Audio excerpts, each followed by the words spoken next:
I'm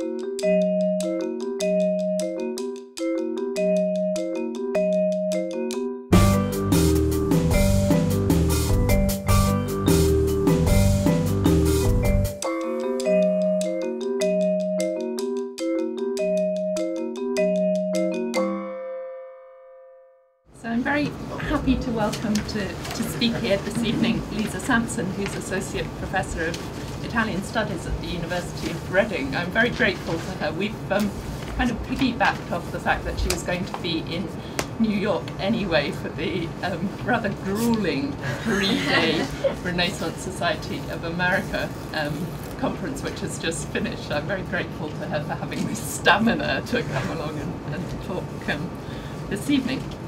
Lisa is a specialist in Renaissance literature with a focus on drama and on music. She took her PhD at Cambridge University and had a British Academy postdoctoral fellowship before taking up her post as assistant professor at Reading.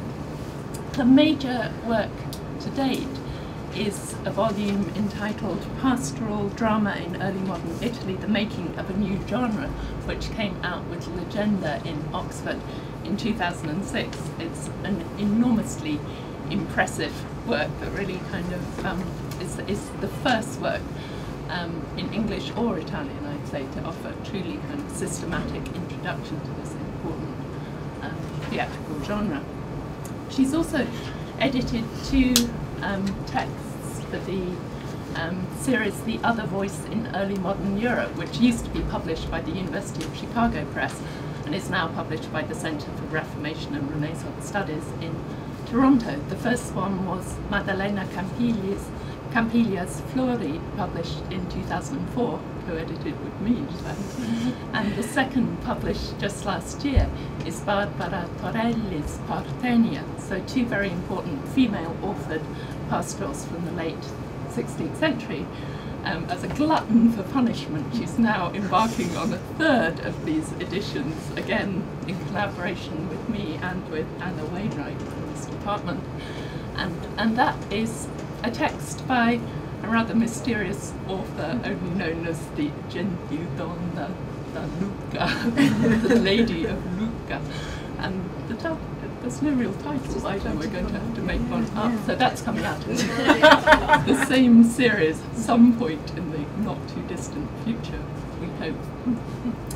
So Lisa's also been collaborating. She's one of the principal investigators on a vast and very lavishly funded project funded by the Arts and Humanities Research Council in Britain, which I think is just coming to a close, you said, on the Italian Academies. It's entitled The Italian Academies 1525 to 1700, the first networks of intellectual exchange in early modern Europe.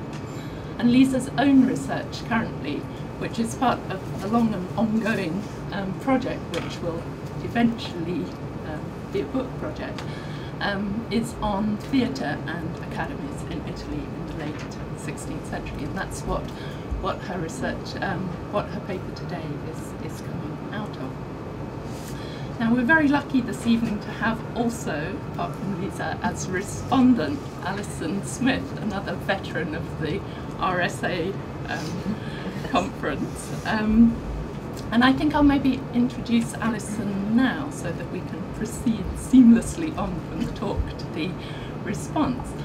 Alison works in Wagner College in the Department of History. She's a specialist in Italian Renaissance social and cultural history, and she overlaps with Lisa quite a bit in terms of a focus on academies. She's currently working on a book project on the Accademia Filarmonica in Verona, the chief musical academy of late 16th century Italy. And she's published widely both on that academy and also on gender and culture in late Renaissance Italy generally. She's edited a couple of important books recently, one of which we had a workshop here on a few years ago, which some people here may have attended. It's on women in Verona. It's entitled Donne a Verona, una storia della città dal Medioevo a oggi, published by Thierry in Verona and co-edited with Paola Lanaro.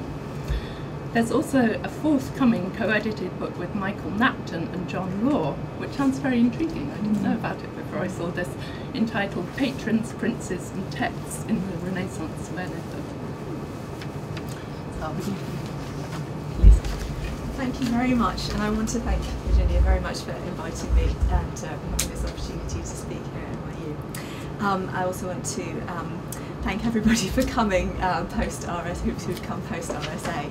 I appreciate that after the rigours of the conference. So, in 1585, the polygraph monk Tommaso Garzoni famously listed a series of distinguished actors in his encyclopedic Piazza Universale.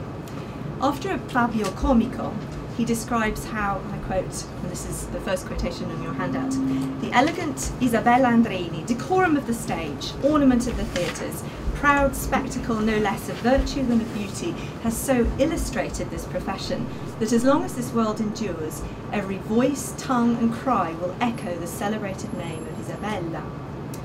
He goes on to mention, sorry, I should move the slide along, the learned Vincenzo Armani, whose imitation of Ciceronian eloquence has made the comic art compete with oratory, and then Lydia from his native Bagnacavallo, and finally the divine Vittoria Piissimi, whose stage performances are said to bind like a siren, quote, with sweet enchantments the souls of her devoted spectators, unquote. We'll come back to the social and moral implications of this passage later, but I just want to note for now how Isabella Andreini, who is then aged 23, is here presented first in a list of outstanding divas, as a virtuous ornament to the stage and as ennobling to her profession. Her fame was perpetuated after her early death, aged 42, especially by her husband and son, themselves actors and writers. And still today, Andreini represents the prime focus for studies on the revolutionary phenomenon of actresses on the professional stage in 16th century Italy. This phenomenon, which really was exceptional in the world context, has attracted much critical attention, both as part of the prolific research into women's cultural activities and as part of the recuperation of the ephemeral tradition of earlier commedie dell'arte.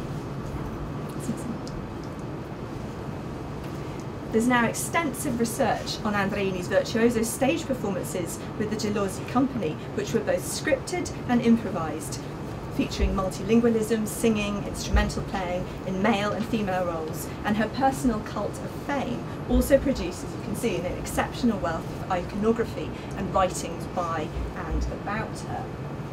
Sorry, it's slightly small, the text.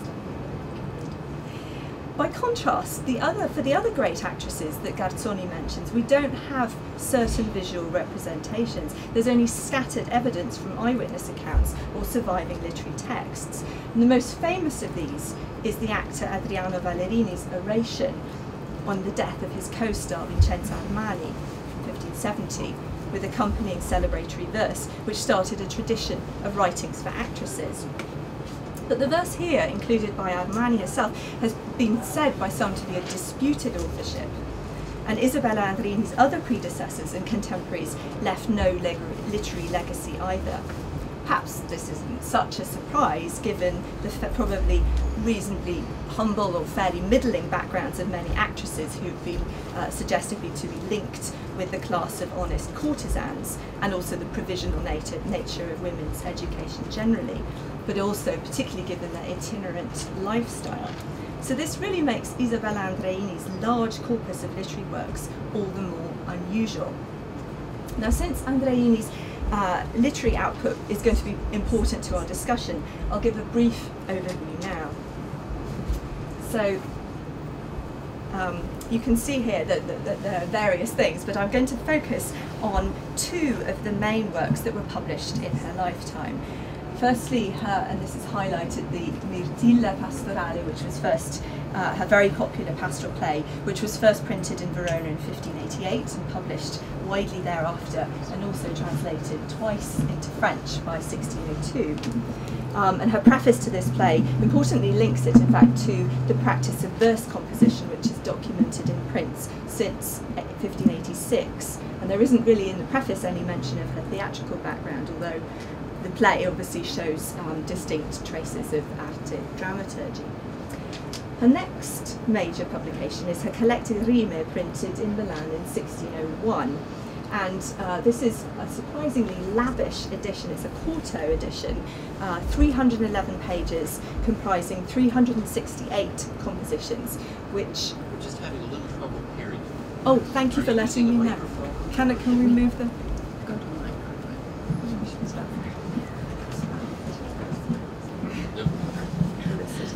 Yeah. Thank you for letting me know. Is that better? Okay, right.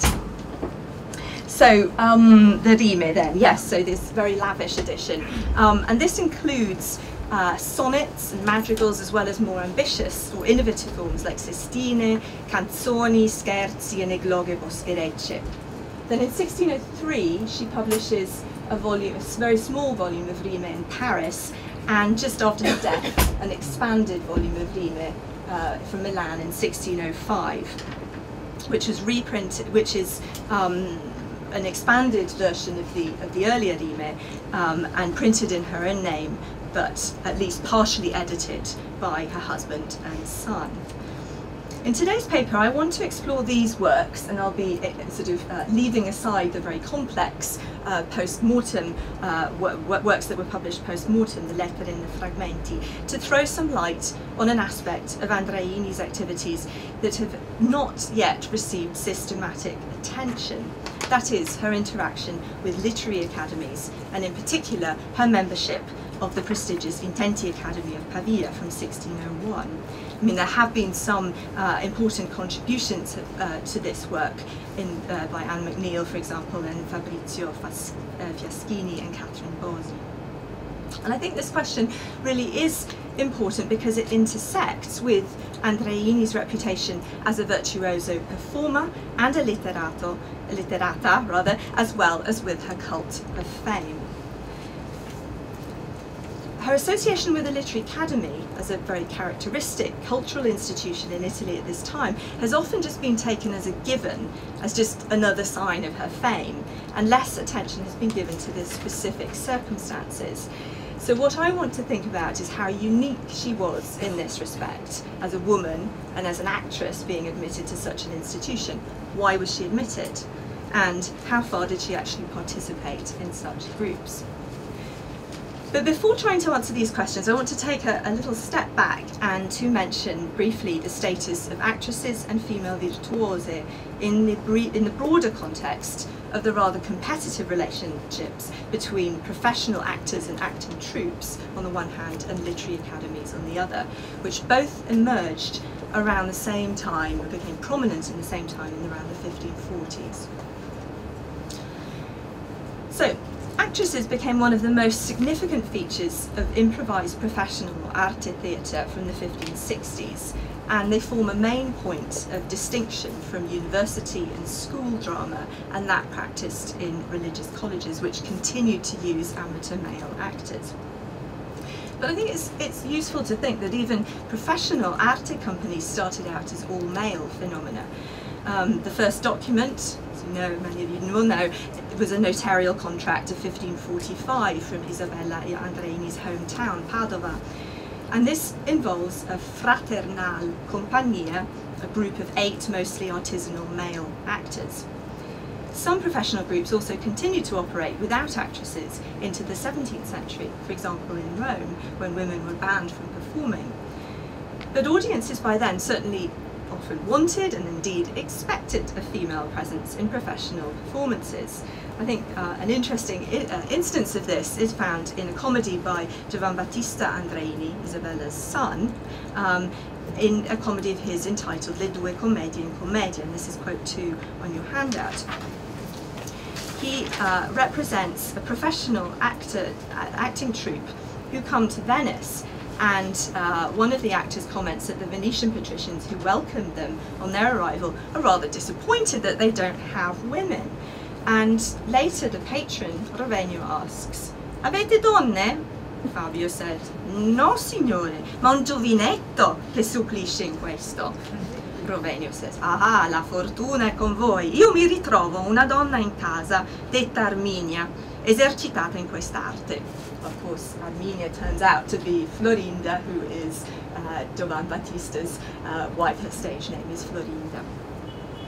And they perform together in the final act. By the time Isabella Andreini achieved prominence, around 1580, the golden age of Commedia dell'arte, troupes were often identified by their leading ladies. These actresses also managed their companies through corresponding with court officials and negotiating licenses and contracts, and this gave them unusual scope for public networking and social mobility.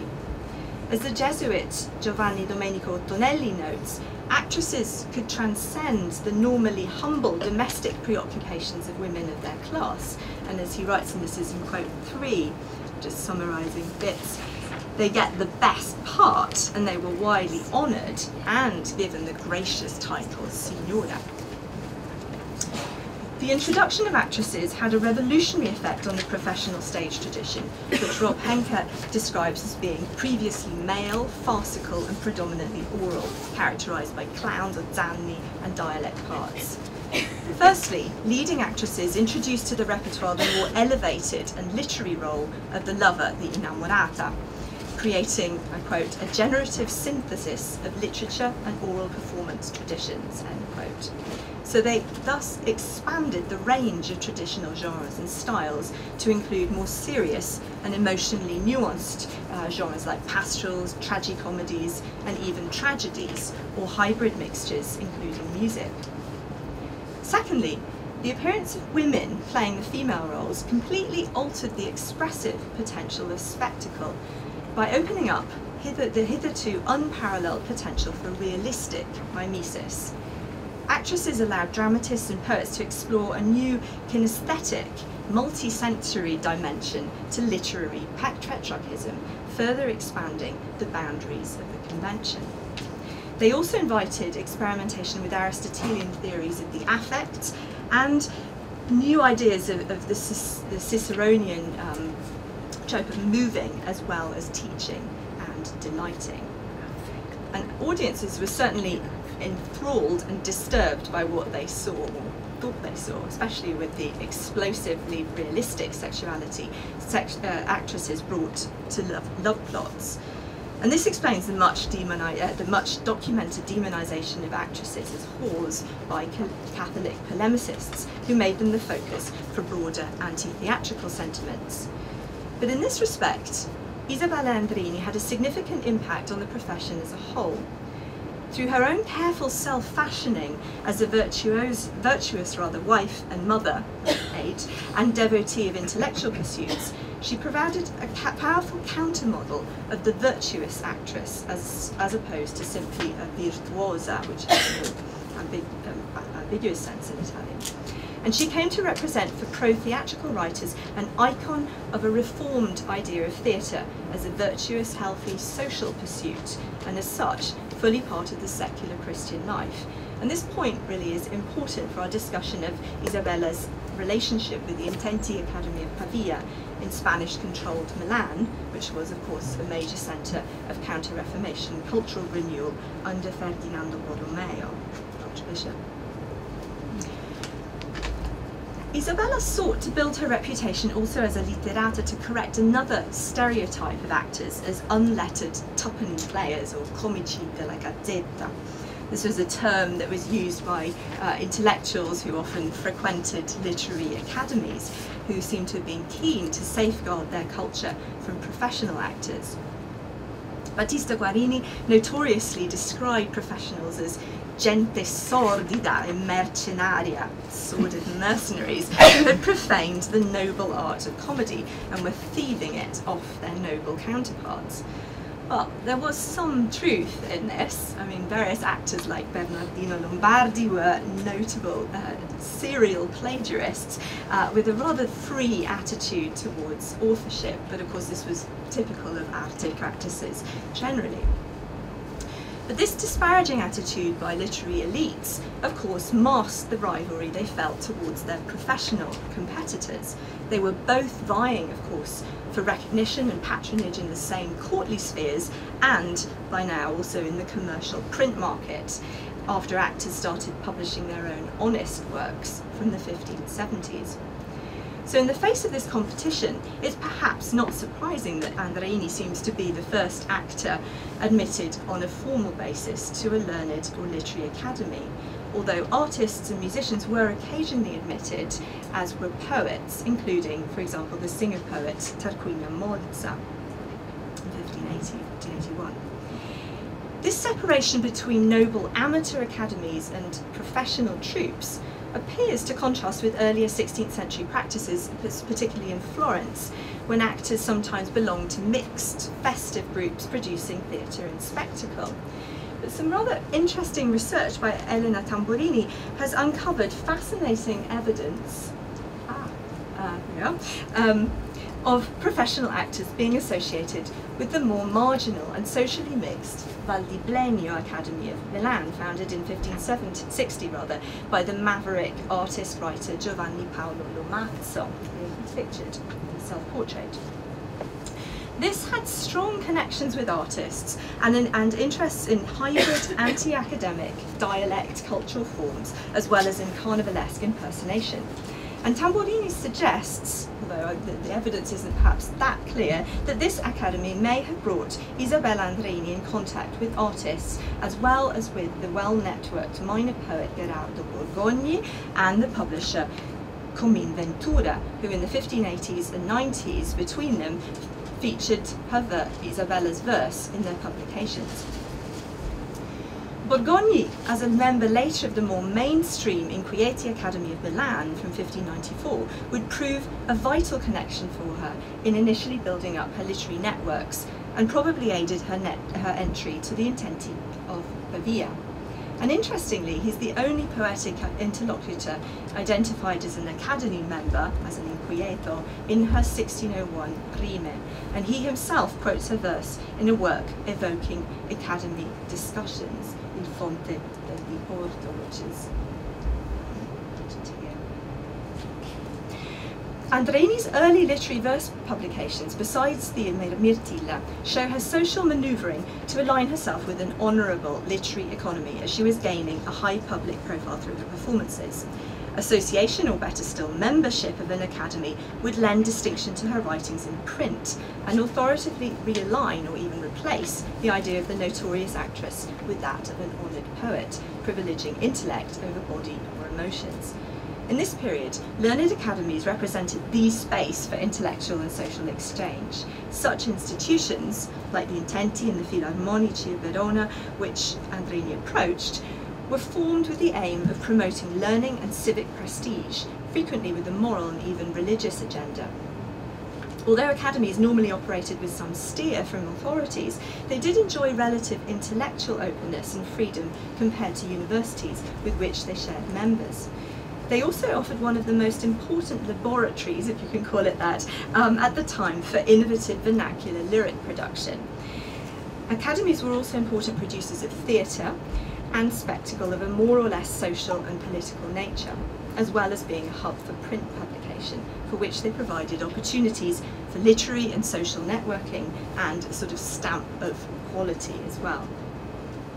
But women were only rarely documented as full members in academies. In an important extended essay on the subject by Virginia Cox, which will appear in a forthcoming volume on Italian Academies' New Perspectives, which I'm co-editing, 14 cases of Academy membership between 1543 and 1650 are explored. Virginia's findings suggest women's growing acceptance in such contexts in the period, especially in smaller provincial settings where learned women could serve as emblems of civic virtue. Importantly, Virginia's work, that of Alison Smith, Alex Collar and others, have also shown that women were involved with academies in many other ways beyond membership, as audiences for public events, as patrons, collective muses and ideal readers, and occasionally also as performers or virtuosi, especially for private events, which suggest links with more loosely formed gatherings or ridotti that were held often in domestic settings, as well as links with more hybrid sort of academies that later emerged dedicated to theatrical improvisation. So in this respect, women's involvement suggests the need to redefine conventional notions of the boundaries and forms of learned academies over the period. So finally, getting back to when and where Isabella Andreini gained Academy membership.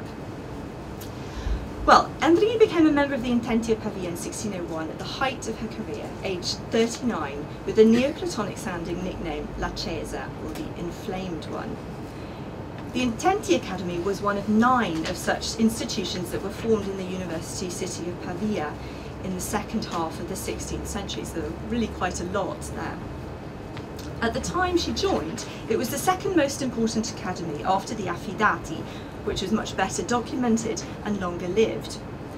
The Intenti was founded in 1593 by 2 clerics from the Barnabite order and based in the college of Canepanova. By 1600, its membership roster included 40 officials, with 6 cardinals, one of whom was Tasso's patron, Cintio Aldo Bandini, besides numerous secular princes, the governor of Milan, and other civic officials, as well as university professors and intellectuals from across the arts and sciences. And several publications are associated with the Academy which show their interest in politics, sciences, music, and especially poetry. In fact, at least 8 occasional lyric anthologies, or prosimetra, that's how you pronounce that, were published by members in the late 1590s in Pavia. And these just seem perhaps to have been a sort of just the edited highlights of a regular series of fortnightly speeches and orations which often dealt with poetic subjects. As was typical in academies, further occasional orations were also given, conclusioni were staged before audiences, including ladies as well, and these activities brought it in competition with the Affidati, with which it shared many prominent members. Andreini seems to have been admitted sometime between 22nd of September and 14th of November in 1601. That is, between the time that she dedicated her 1601 Rime, which doesn't refer to the Intenti directly, and her first documented correspondence with the Netherlandish humanist Erikios Kutianos, who calls her Academica Intenta.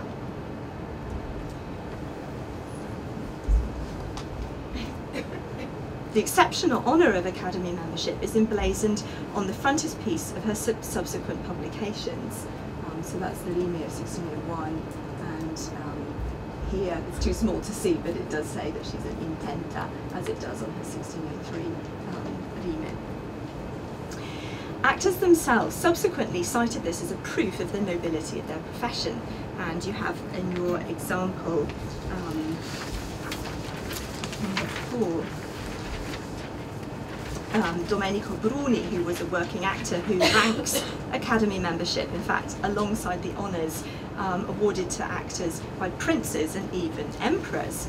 So he says, this is from the second line, there are even some illustrious academies which have increased their membership by accepting men and women who have regularly appeared on stage, as is evident from the fact that those actors who practice their art as it should be done are considered worthy of being admitted to their gatherings. This happened in Pavia to Signora Isabella Andreini, and in Florence to her son, Giovan Battista. But unlike for Andreini Jr., whose association I think is rather more tenuous with the Spensierati, Isabella's membership is also externally corroborated by the distinguished Pavese historian and poet laureate, Anton Maria Spelta, in his supplement, or giunta, to his popular History of the Bishops of Pavia of 1602. In his entry for late 1601, Spelta notes that after Isabella's performance in Pavia, and in recognition of her virtues and her ingenious and worthy publications, which they know, and then I don't know if you can read the quotation on here, but I'll read it aloud. With reason, the most illustrious Academy of the Intent ones accepted this great lady with the agreement of all the signori and judged her most worthy of this honour. And he even features a sonnet of hers directly after the dedicatory letter and just before a letter from King Philip III of Spain, who was an Affidati member, and he later showcases 4 more of her poems.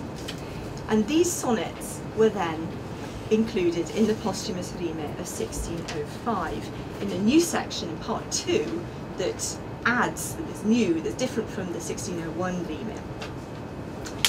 Chiara Cedrati argues from internal evidence that this opening section was probably in large part organised by Isabella Andreini herself for a re-edition of her rime in 1602, which she abandoned as she set off on her final French tour, from which she never returned, of course. The actress's membership of the Intenti Academy is highlighted right at the start of part 2, which includes various new poetic exchanges with this academy and some of its members. Following this cluster, we find verse correspondent with poets cited as members of the filarmonici of Verona and the Olimpici of Vicenza, as you can see here. And this has led some scholars to posit Andreini's links with all of these, but I think we need to just look into these a little bit more. Unfortunately for the Intenti, we don't have direct archival evidence, but what we do have is some evidence from the Academy minutes of the Filarmonici, which I think throws some interesting light on what she does in the printed verse. As you can see here, these are the minute books in of the archive, and you can see here that by reading these, that Andreini's interaction with the group caused some internal controversy. She sent the group an encomiastic sonnet, which was read aloud on the 22nd of June in 1602, and it's recorded here in the minute books. The academicians agreed that they had to honour her proposta with a reply. After all, she was an Academy member by then. But they eventually decided against a corporate response and asked one of their members, Cristoforo Ferrari, who was also a member of the Olimpici of Vicenza, to provide an individual sonnet in nome di tutti, on behalf of the group. They were evidently a bit worried that the actress was going to print their response, and in fact this is exactly what did happen in the 1605 rime. They were worried because they felt it was indecorous, inappropriate to make their collective literary debut in print in such a way, because unlike other academies they hadn't produced a sort of collective anthology of verse. And in fact their earlier collective volume of verse for Laura Peverara, the celebrated singer, notably remained in manuscript. And in an essay that I've prepared on the theatre in Verona, in fact, I argue that the Filarmonici seem to have had really quite serious reservations, both about printing and about making any sort of links with actors and theatrical activities, secular theatre. But in Andreini's case, some other individual members who did have an interest in theatre took up the Academy's invitation and voluntarily sent the actress some verse, which commemorates performances of hers. And this is all printed in the 1605 rime with responses from Andreini in a way that strongly, in fact, suggests her connection with the Academy corporately, and also her personal link with them. Her proposta sonnet is entitled Dopo essersi partita di Verona, so she's just saying that she just left them when she wrote this, and her reply is stated to be by the Signori Filarmonici. Although we know this is not the case. So it just makes you think how Academy affiliation can be rather misleadingly represented in print by Andreini, and the kind of etiquette involved in becoming a member. And one wonders, in fact, if something similar happened with the Intenti, that when she seems to have sent a proposta sonnet. But with the Intenti, I think there are more grounds to consider this as a proper membership that was accepted. She did have lots of connections with group members, and the Intenti replied to her proposta with 2 sonnets with identical rhyme words. So it seems much more feasible that her second sonnet was indeed written, as she says, after she had been spontaneously accepted in their academy. But it is rather odd that the sonnet exchanges that follow with members that we know were intenti, like Filippo Massini and Giovanni Battista Olivano, don't mention their academy affiliation at all. Only Spelta is mentioned as being an accademico intento. So one wonders whether she was doing something similar here and recasting her relations with academy members in print. As far as we know about other academies that were mentioned, we have no evidence for her links with the Inquieti or Olimpici, besides connections with individual members, for example, Battista Guarini and Angelo Ingegneri. And perhaps surprisingly also, she doesn't seem to have joined an academy in her native Padua, which was a centre that seems to have been less favourable to women at that time anyway. So how and why did Andreini join the Intenti in 1601? Well, obviously without the surviving academy records, it's impossible to ascertain precisely, but an anonymous archival document cited by Tiraboschi notes how new members were frequently proposed in private meetings and then accepted in the following one. And from what I've seen from other academies, procedures for gaining membership were frequently quite strict. First of all, you needed to be proposed by an existing member. This would then be put to the vote at a general meeting, and if approved, an invitation would be sent to you, and you then would be asked to produce something like choose a nickname and an emblem, and to submit a piece of work. They had to pay membership dues and attend the regular meetings, unless they were accepted as an absent member. In the case of academies like the filarmonici and the Olimpici, there were also different categories of membership. Lecturers, beadles and musicians, including women, could also be employed on a professional salaried basis without voting rights. So, circumstantial evidence points to various possible factors why Isabella was invited to join, to do with her own personal fascination as an actress and her skills in recitation and poetic composition, which linked to the Academy's own activities. We've seen, of course, she had a sort of an international reputation by this time for her virtuosity in learning, as well as for personal virtue. She was also well known in Milanese cultural circles and to the authorities, as she had performed there frequently with the Gelosi at least from 1583. And she'd built up various connections with cultural elites via Borgogna. Since 1586, as we've seen, her verse had also appeared in print in anthologies, which included leading poets like Angelo Grillo, as well as Cabrera, who influenced her style and subject matter, and who contributed to her own remit of 1601, so she's kind of linking herself to, is linked with these other poets. By 1600, she was also associated with key intenti figures, such as Cardinal Giorgio Cinzio Aldobrandini, who we just mentioned was the dedicatee of her rime, and the Spanish governor of Milan, Conte de Fuentes, who had a strong interest in political spectacle and professional theatre. And she had connections too, perhaps more surprisingly, with poets in the entourage of the Archbishop of Milan, Federico Borromeo. And I think it's important to note that, you know, despite his notorious severity towards professional theatre, theatre was practiced in Milan, professional theatre went on, and there's been some work in re-evaluating his recognition of the pedagogical aspect of theatre and the importance of spectacle to project a renewed image of civil and religious magnificence in the city. More specifically, Isabella's invitation to join the Intenti, so this is the 1601 rime with the Conte de Fuentes and Cardinal Aldobrandini, verse dedicated to them. And it's really this volume, the Rime of 1601, her first organic volume of Rime, that almost certainly precipitated the invitation to join the Intenti, because the volume, of course, advertised her highly placed contacts, including French monarchs, and her innovative poetic skills. Another reason that may have helped was that her troupe, the Gelosi, had played an important diplomatic role in performing in Pavia in March 1601 before the governor of Milan at the time of an important political conclave. So there was also that. Of course, what one would really like to know is if Andreini actually attended academic gatherings during her stays in the city in 1601 to 2, after she became a member and before she left for France. Could she have performed verse there or contributed to the regular debates and lectures that we said went on?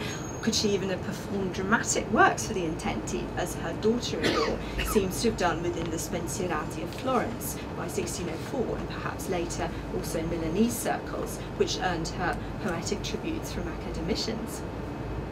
Well, unfortunately, no dramatic works are directly associated with the Intenti, but we know that Isabella had licenses to perform in public by from the Milanese governor. The Intenti and the Affidati were also very important, as Spelta shows, in contributing to producing political spectacle around this time. For example, to the visit to Pavia of Margaret of Austria in 1599. And Spelta also records witnessing Andreini's performance of a pastoral play in late 1601 after she became an Intenta. And he talks about how her exquisite eloquence inspired him to compose and then print an encomiastic Latin verse, perhaps as a collegial gesture. And this is included in his Aggiunta. So if she had staged drama privately for the Intenti, she probably would have been slightly less hampered by the question of decorum, which of course, as Virginia Cox has noted, was could be quite a problem for higher class women who were the sole representatives of their sex in the academy. I mean, Andreini, if she was performing with her troupe, of course, would have been performing alongside her husband, just like Virginia Ramponi apparently did in the Spensierati, and within the Olimpici, the Berati couple also performed on stage for the inaugural 1585 performance. Her performances could also be linked perhaps to the kind of to the musical activities of some women within the Olimpici Academy of Vicenza. Maddalena Casulana performed in 1583, and the Pellizzari sisters we know performed regularly. They were salaried employers there. And other women sung alone in private male gatherings involving clergymen. So, and Isabella Andreini is also said, perhaps not reliably though, to have improvised poetry in the domestic academy, Accademietta, of Cardinal Cintio Aldobrandini in Rome, where a few years later we have the first tenable record of a truly participative female academica in Margherita Sarocchi. Intriguingly, I think, in the 1605 Rime, though, in the third part, which I haven't mentioned yet, you have the publication of Andreini's Mirtilla. And this is dedicated to a Margherita Casati and seems to suggest a sort of extra academic context. It alludes to the actress's performances of various plays and also of occasional verse enjoyed by a female audience. And this seems to fit with a more domestic pattern of verse production and consumption among the elite families of Pavia, as described elsewhere by Stefano Guazzo, and also perhaps implied in Muzio Manfredi's 100 sonnets for ladies of Pavia. In this case, in the 1605 Rime, I think it's quite interesting that the part 3, the sort of the drama part, is separated off and linked with a female audience, whereas the academy verse is in a separate part in part 2, and it is only the individual members of academies that seem to refer to her performances. And here we find perhaps one of the most notable examples is that of Filippo Massini, who describes her powerful effects on stage in his sonnet, which is quoted on your handout, number 5. I'm not going to read it all, and I apologize for not providing a translation. But I think what's interesting is the way that he suggests that she performs tragedy and comedy, cotorno, coturno, altero, socco umile, and also possibly pastoral, or di donna selvaggia, 9/4, or di civile. And this sonnet also appears in Spelta's Aggiunta directly after the discussion of her admission to the Intenti. So to conclude then, what was the impact of Andreini's Academy membership?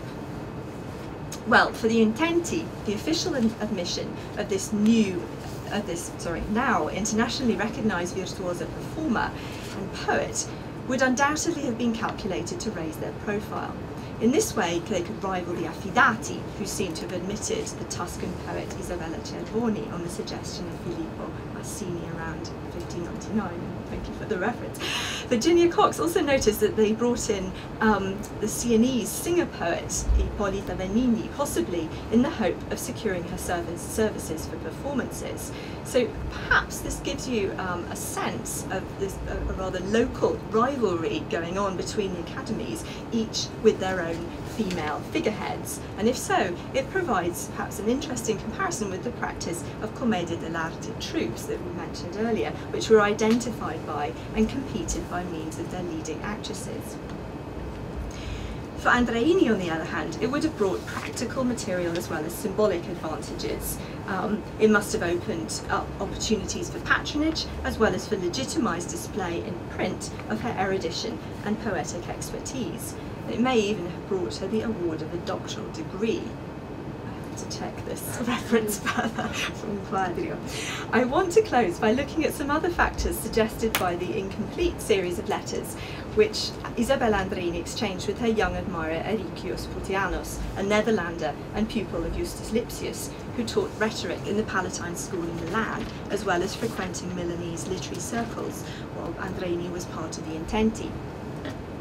Their epistolary exchange, and I'm referring to Anne McNeil's edition of this, indicates how Andreini's membership may have served a very practical purpose within an academy context that involved debating, lecturing and poetic recitation, which could provide important rhetorical as well as literary training. And I think it's important to note that Putianos was known to have worked and been involved with the Dutch chambers of rhetoric, which of course had a very sort of important civic role in that context as well. Putianos and Andreini, on the face of it, came from very diverse cultural backgrounds. I mean, he writes in Latin sprinkled with Greek quotations. She writes in Italian. She uses modesty topoi about her feminine ignorance, and Putianos riposts with the humanist topos of her exceptional virility. But I think what's much more interesting about this exchange is the way that he testifies specifically to her eloquence and her facility for composition. He writes, and this is on your handout number 6, you speak extemporaneously, but as if you had composed it, with such richness and fullness that when nothing can be added, nothing remains unaddressed. He praises her gestures, her siren-like voice, her propriety, and her capacity to hold the reins of a full theatre. He writes, quote, "As often as I have heard you, I have perceived the ignorance and childishness of certain persons who profess themselves to be learned and well-spoken. And I myself, who have a part in public speaking, would have been ashamed of my own title had you not protected it with your most eloquent song." But I think there's a rather sort of stab in the back at the end, because the professor says rather snidely that he wishes he had her powers to speak as boldly and felicitously. Each of these things is rather arduous for me, either because of the strength of my mind, which can only be satisfied with difficulty, or because of my nature, which makes me rather timid, or more precisely shy. Shy Andreini, of course, was not. Finally, I think, though, that their correspondence indicates how academy affiliation must have opened up possibilities for building her reputation virtually through correspondence, which of course was particularly necessary given her itinerant lifestyle. This association provided a powerful literary network for user publication of new compositions and access to printing at a time when Pavia was in fact overtaking Milan in the publication of lyric and encomiastic verse. and their letters contain frequent references to verse and letters that will come into the hands of many, including Lipsius and his friends back in the Netherlands. Ultimately, though, this exploration, I'm afraid, still leaves us with this gap between the monumentalised fact of Andreini's Academy membership and her shadowy actual role as academica. Another fascinating instance, I think anyway, of the slippery boundary between the evanescence of her stage presence and the search for fame and permanence. And this tension is perfectly encapsulated in Andreini's first sonnet for the Accademia degli Intenti, to which the title of this paper refers.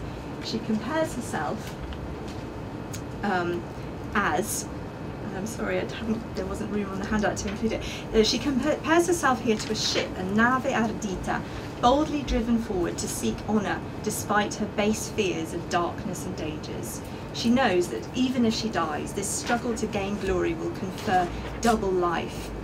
Chi muor gloria acquistando a doppia vita. But she hopes to arrive safely to haven with her worthy works by means of the Academy's flaming light. She asks at the end, non mi assicura il fiammeggiante lume di giri in porto alle DEGN'OPRE intenta? Well, this exploration suggests that her association with the Intenti did ensure, in part, a double life, not only for her works and her reputation and that of the acting profession, but now also reflectively on the Academy itself. Thank you.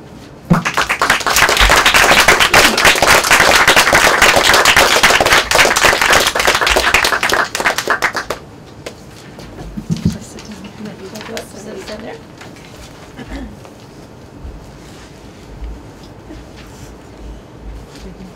Huh? Yeah, I guess you can sit there. All right. Here's your watch. Well, that was a tour de force. Wonderful, incredibly detailed and well organized paper. And I, of course, had a chance to read it in advance. So I have a chance to digest it a bit. And I guess I'd like to begin by just kind of marveling at where we stand now in our studies of these late Renaissance academies.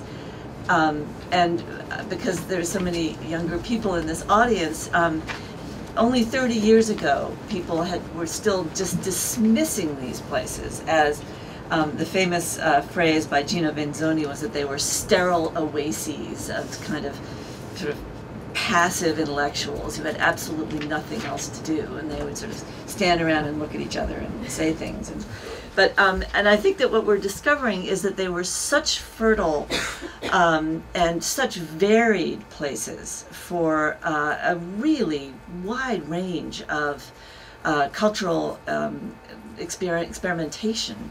And I think that the more we look at them, and this is a lovely example of that, the more we're going to discover the kinds of things that were going on in these places. And because I'm a social historian and I look at institutional activity, I thought that I would sort of privilege that part of the discussion in my remarks. Lisa's shown us that these academies made it possible for talented and ambitious elite men and women in smaller provincial cities without princely courts feel that they had direct access to the lively literary and intellectual experimentation that increasingly was circulating in printed forms. She's also shown us the slippery boundaries between various kinds of performance on the stage, in academy gatherings, and in print, that require very skillful reconstruction. She's demonstrated that the many complex overlapping linkages between people, cities, academies, and courts in her reconstruction of Andreini's ultimately successful search for literary fame and permanence. It's nice to know that even if she died early, she won. we remember her. And I also think that Lisa's paper demonstrates in subtle and really interesting ways how experimental and variable these later 16th century groups really were. During Andreini's life, a consensus was certainly emerging about what an academy was, how it should behave, and what even it should look like, but it was still quite tentative and variable. So the emergence of really talented female singers and actresses on popular and courtly stages at the same time presented both a problem and an opportunity for academies that were dedicated to musical and theatrical pursuits.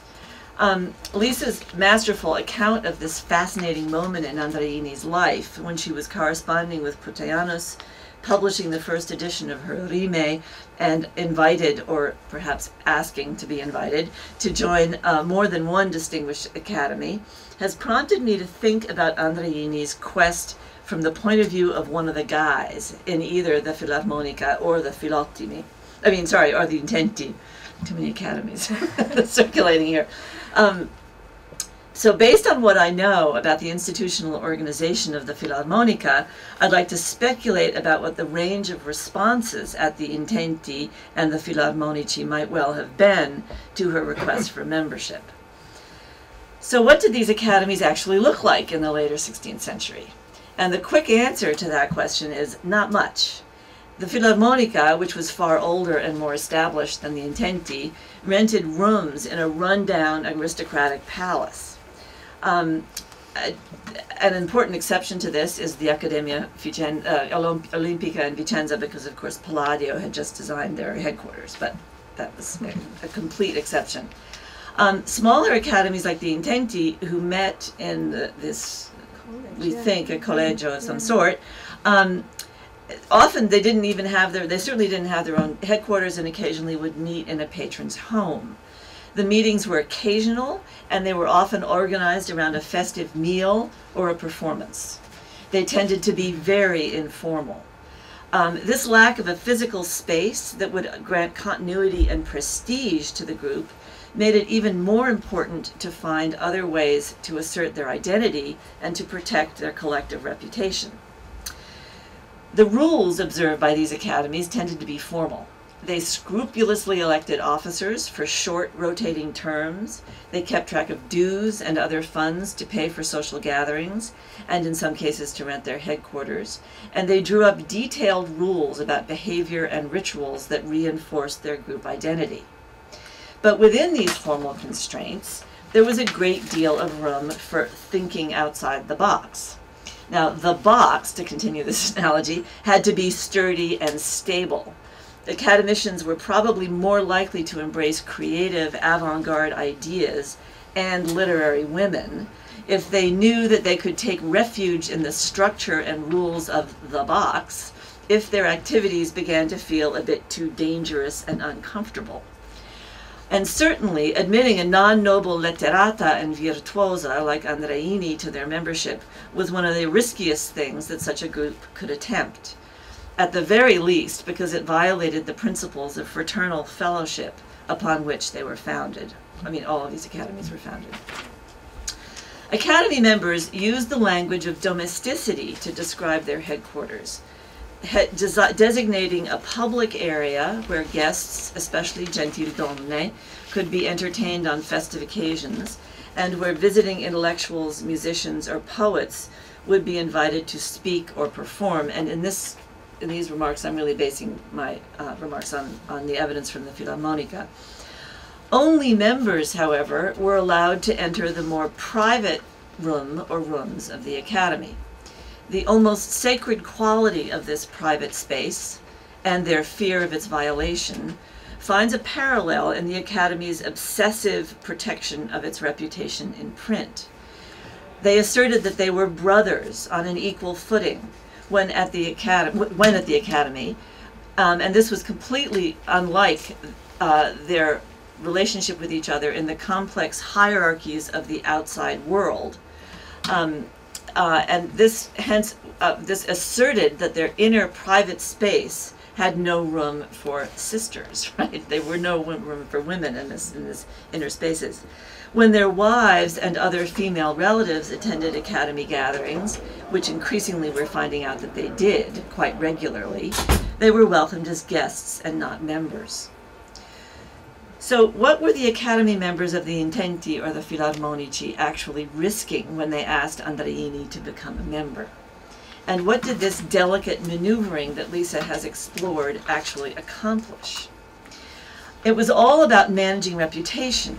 of the individuals and the group in response to a rapidly changing and seductive cultural landscape that was tackling questions about gender head on. And here, I'd like to report that the meetings at the RSA this year on women in theater just reveals this extremely rich world of questions about gender that, again, I think we're just beginning to recover now. Both men and women wanted to hear the latest verse, see and hear the most accomplished performers, or at least hear about them, and they wanted to take advantage of opportunities to show off their own attempts at poetry and music. But they were also acutely aware of the problem of maintaining their own honorable reputation within their provincial elite at a time when social hierarchies and noble status were a topic of constant and almost obsessive negotiation. By the end of the 16th century, provincial academies had become an important source of civic pride and identity. And as we would say today, the academies had many stakeholders beyond the inner core of active members. And all of these stakeholders were committed to cultivating their reputation. And not only was there the problem of honor, there was the problem of decorum. And of course, women create that problem, perhaps more than when they show up. So, by 1600, Andreini was an international celebrity, and there seems to have been universal agreement that Andreini was astonishingly talented, nearly godlike in her ability to act and sing. Local nobles interested in the cultural avant-garde would obviously have wanted to meet her and assess her talents for themselves. But she wasn't a noblewoman, and she and her husband had fashioned an Andreini identity that didn't fit into any obvious social category. That she was female was only part of her problematic identity. So, to conclude, academy culture expressed in the public arena was just as performative as courtly culture and just as interested in legitimacy. Maybe much of the most radical cultural experimentation was sponsored by the smaller courts in Mantua, Ferrara, and the like. Of course, Andreini enjoyed that sponsorship as well. But little expensive infrastructure was required for an academy to stage a public performance or organize a debate or even publish a volume of poetry. And so that, and I think another very interesting issue that Lisa's exploration raises is to what extent the local members of an academy are somehow differentiated from the corresponding members or the non-local members, and if Andreini's position might be more logically fit into this non-local category. So I think that this paper and the issues that we've raised here point to this idea of performance. Andreini was perhaps the best performer of all, but her patrons, her academic colleagues, and their female relatives were performing as well, as poets, as intellectuals, as musicians, and most importantly, perhaps, as provincial nobles. I think this work suggests that, as we are now doing, of course, we need to restore women to the discourse about academic culture in the late Renaissance. And I think that we also need to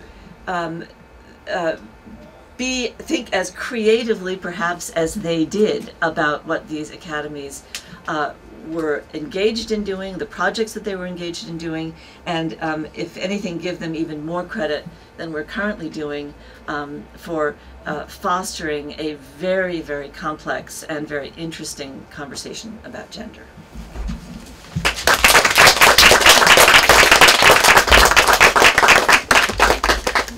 Thanks so much, Alison. That was a fantastic response. Great paper, great response. So I think we could have some discussion. I don't know whether Lisa, it might be an idea if we came up here. Do you want to come on?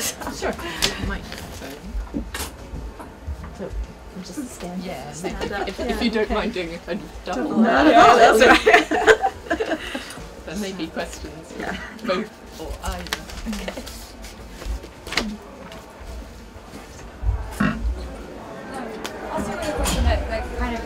fits perfectly with both. So thank you. That was so remarkably rich. My notebook is far too full now. So something that you mentioned in the beginning of your talk was the sparking of a tradition in praise of actresses, and coming back to this idea that everyone is performing and that what we're dealing with is, I think you used risk and delicacy. I mean, everything is very tenuous here, especially, I forget which academy, not necessarily wanting to respond to her even and have that be printed. So this tradition of praise, I wonder how that worked around it and what forms it took. So right, we have this example of all these women grouped together in the Piazza Universale, and we have encomiastic verse. But I was wondering, this tradition that you mentioned as it moves forward, what shape that takes?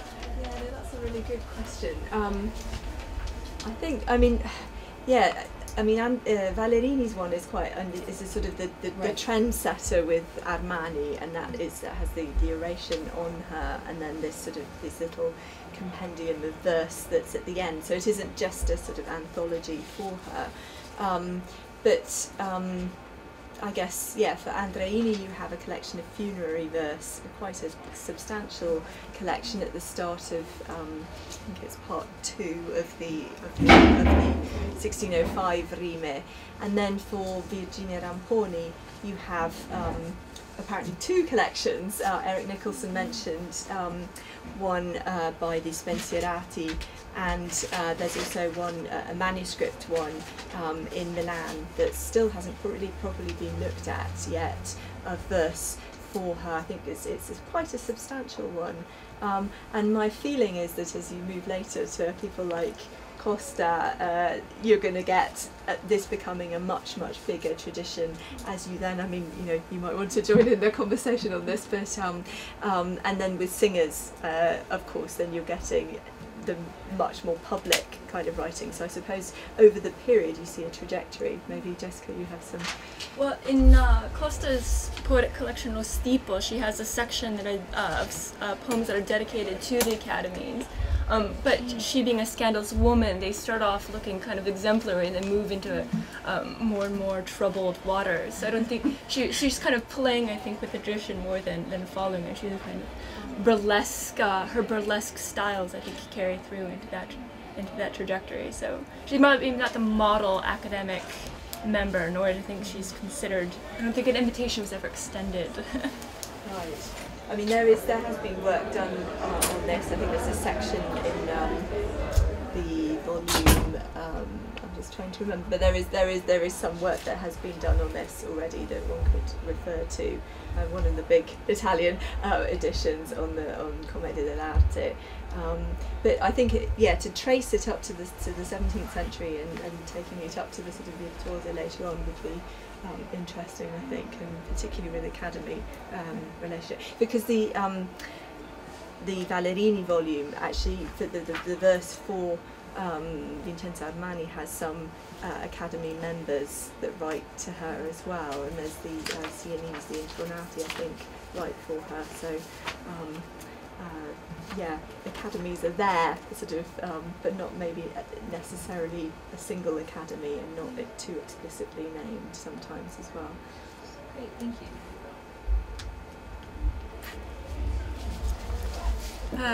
I'm interested in this way that Andreini is capable of gendering herself as it best suits her. Of course, she has that famous Promeal sonnet that says, "I can write as a man or a woman, I'm an actress, and you can't trust me." So for example, this sonnet is really interesting because she's having been mentioned in reference twice on your hand in relation to sirens. Here she seems to be sort of making herself rather a Ulysses, who has a nave ardita. And specifically, I was wondering in this correspondence lyric that she has with academicians, I wonder if you happen to notice a trend of either gendering herself more femininely, sort of in like these like humility topoi that you mentioned earlier, sort of like a non-threatening approach, or does she respond perhaps by gendering herself in fact in a more virile way to put herself on equal ground?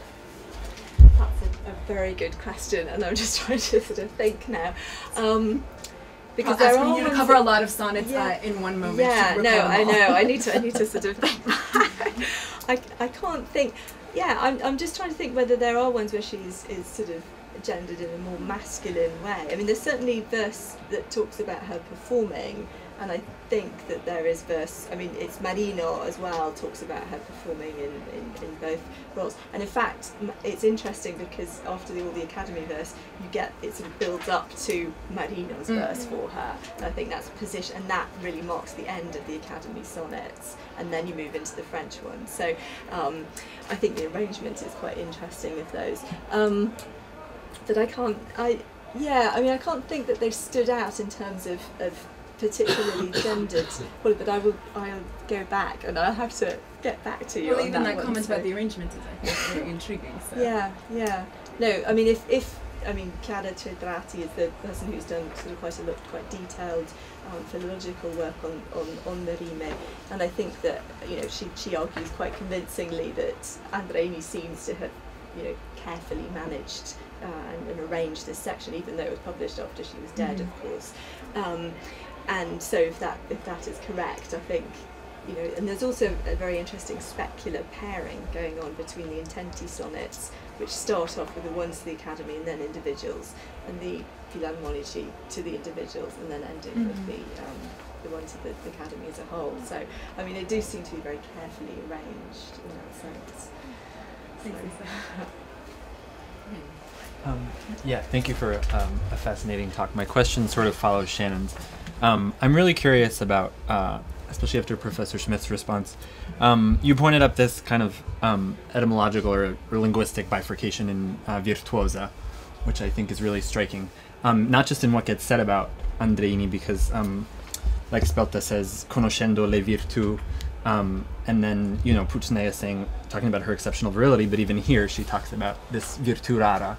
And so I'm just curious, aside from this sort of, it being a sort of legitimizing force, that she was a virtuous woman who wasn't, you know, just some poor performing, was that a term reserved for women only of a certain talent, or was it used only to legitimize in certain senses, and were men referred to as virtuosi? I just think it's a really kind of slippery... Yeah, you probably have something to say about that too. But I think, virtuosi. Men did call themselves virtuosi, and it was these kind of they called themselves Academy. And I think the play that I referred to is quite interesting in that the one by Giovan Battista Andreini, which has the due commedie are, I mean, the comedies first by a group of, they call themselves virtuosi or academici, who were basically a sort of a household group, sort of people that come together with it's sort of like a pseudo court almost in a Venetian's house and perform together improvised drama. And then you have the actual, of course, the real virtuosi are the professional actors who come in and put them somewhat to shame because they're, of course, much better performers. So men did call themselves virtuosi who were performers in that way. But I think it has a completely different connotation for a man to call himself a virtuoso. But I think I like this idea of virtu and the gendered connotations and the virtuoso. And in terms of how she presents herself, But, okay, I'd just like to add two things which I think might just sort of put on the table, and one of them is that academia has, you know, there's more ambiguity to the word, because it could be a completely informal thing. It could even just be a single meeting of a bunch of people without any statutes or anything. And I also think that I mean, virtu or virtuosi were, it was just one of those words that worked in so many different contexts, and it was almost intentionally ambiguous. I mean, or do you think that's being a little... No, I think it is, but it was also transposed into Europe. I mean, I went to a fascinating paper at RSA about the virtuous amateur, and abroad, it was in elsewhere in Europe, it was, this term was used, the virtuosi, and they, you know, were bandying it around, and I thought, well, why don't you say what it is? But I think there was this sense that, oh, everyone knows what it is in Italian, but I think it is much less clear than that as well. Oh, maybe just first. Right, thank you. Thank you, Lisa, for this great paper. I find that, I mean, it seems to me that there's a sort of tension between this anxiety to present Isabella as a virtuous virtuosa, so someone who's really rich in virtues, and the kind of ambiguous nature of the profession of the actress, and this seems to be very well witnessed by the image of the siren, to which Shannon already, which Shannon mentioned. In particular, I was struck by the reference in Garzoni's passage about Vittoria Pissimi, and then I was struck about finding the same image employed by Puteanos, and thinking of the ambiguous discussion that at the time were going on about the image of the siren, and I'm thinking of Tasso in particular, all this idea about the good celestial sirens and the evil sirens. So I'm wondering whether, thinking of the other materials you have been looking at for Isabella, this tension is really going on, and if you have thoughts about this. And I mean, the kind of background of this question is that I'm very interested in the ways in which this image was employed to create discourses about female voices, I mean, voices of singers at the time. So. Yeah, I mean, yes, that's absolutely right. It was used for singers, I think, was a key sort of idea that they had to, it was both positive and negative. And in fact, of course, as Alison will say, that was the emblem of the filarmonici, was a siren, was a female siren. And yeah, I mean, I think there is, and there it was, perhaps you want to say more about this in Presa, but it was supposed to be a celestial, and sort of the idea of harmony of the spheres. So but also linking the sphere and the earth.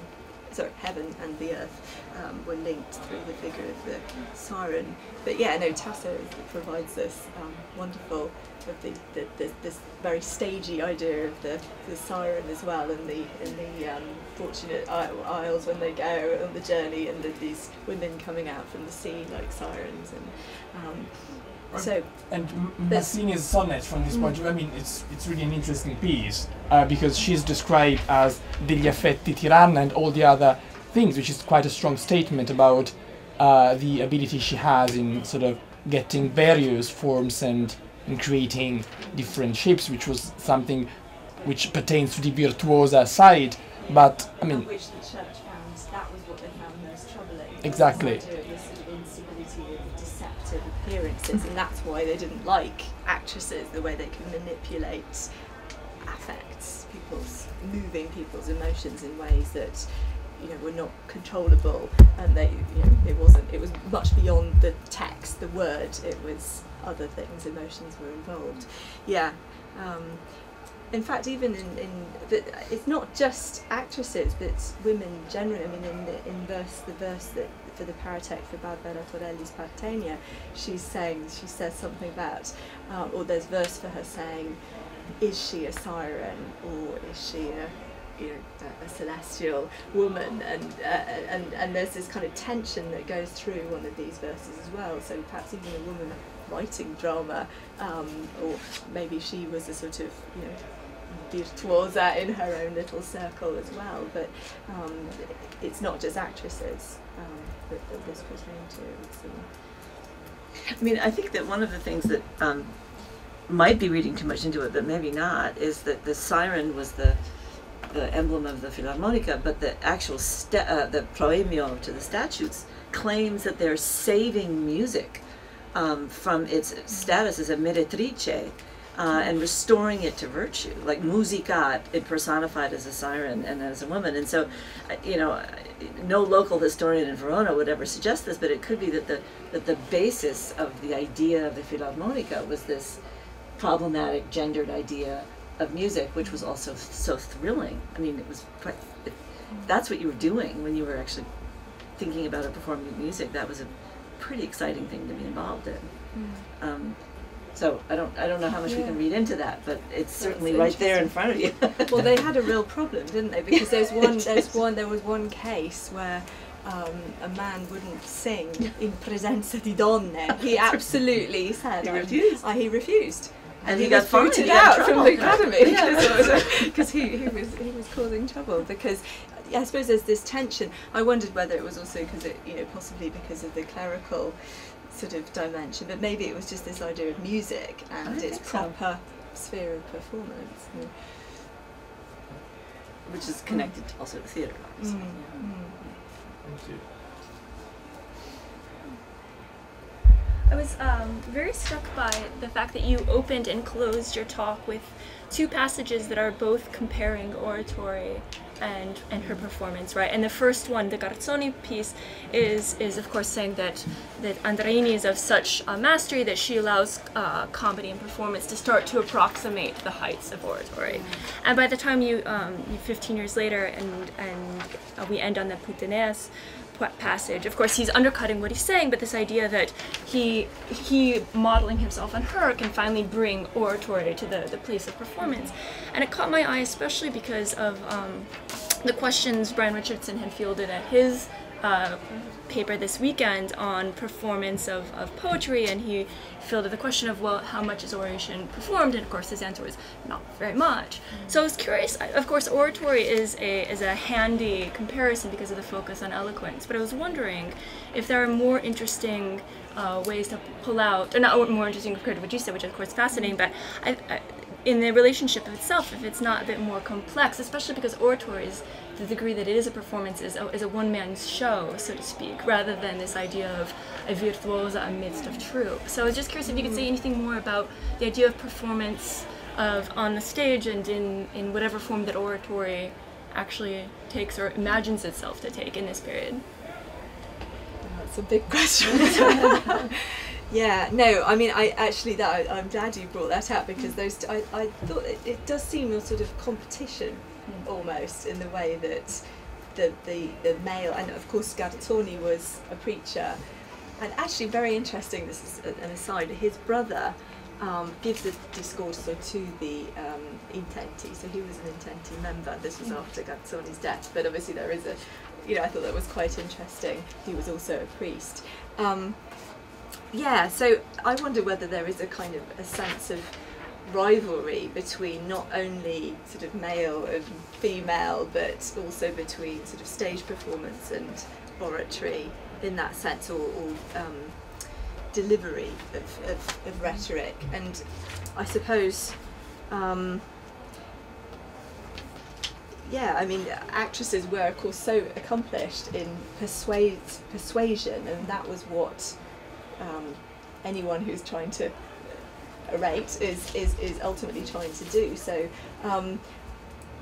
there must have been a sense of implicit competition in hearing somebody like that perform by somebody who's a profession. Well, like Italiana, of course, that's his mestiere, isn't it, and his own profession. So.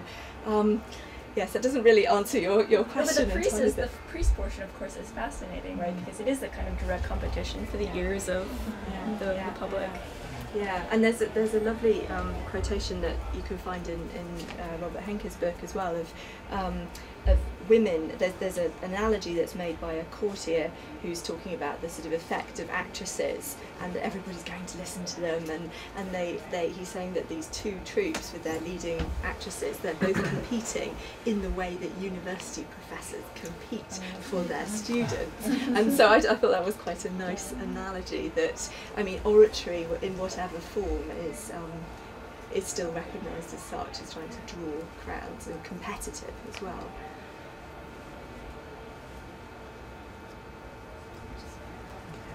Just to interject one thing, actually, I mean, the other Isabella, who was nominated to the Academy de Affidati, Isabella Cervoni, what really got her attention, probably with them in 1598, was this oration she wrote that was not probably performed because it was so long, but she dedicated it to Clement VIII, who was, of course, Cinziotto Brandini's relative.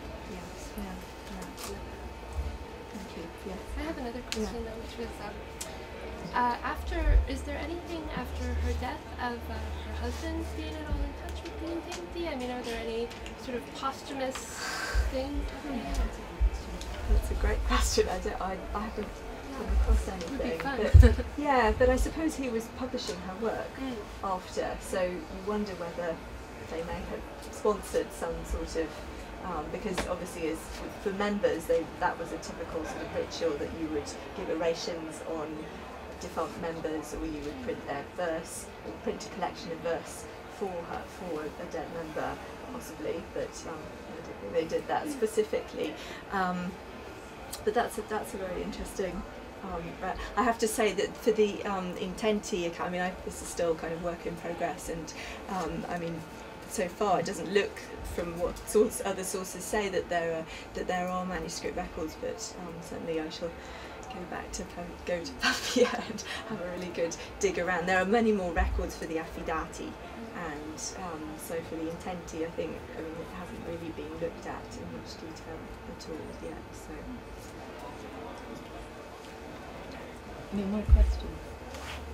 I might just sneak one in before the end. I just wanted to ask completely straightforwardly, is there any evidence of male actors becoming members of academies? Because I was quite struck when Domenico Bruni is clearly desperate to come up with examples of actors who've been made members of academies. The only people he comes up with are Isabella Andreini and then Giambattista, who you said the evidence is rather dodgy for. I mean, even Valerie was here.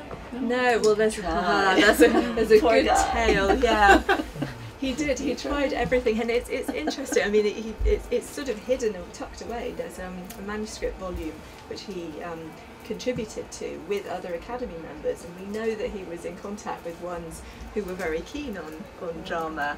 And he wrote a nice eulogy of the Accademia Filarmonica in his Le Bellezze di Verona, but they obviously did not want him in there. There's in fact a book of his rime in the Accademia library, which has got annotations which are a little bit critical. But, yeah, so I wonder, I don't think it was just on the quality of his verse though, I'm sure it's to do with his status, but yeah. Yeah, that's really interesting. It takes us back to Alison's point that, maybe Isabella's gender was the least of her problems. Monica, that was actually a selling. She was smart to get married, that's for sure. Okay, well that was a fantastic session. I'd like to thank both our speakers.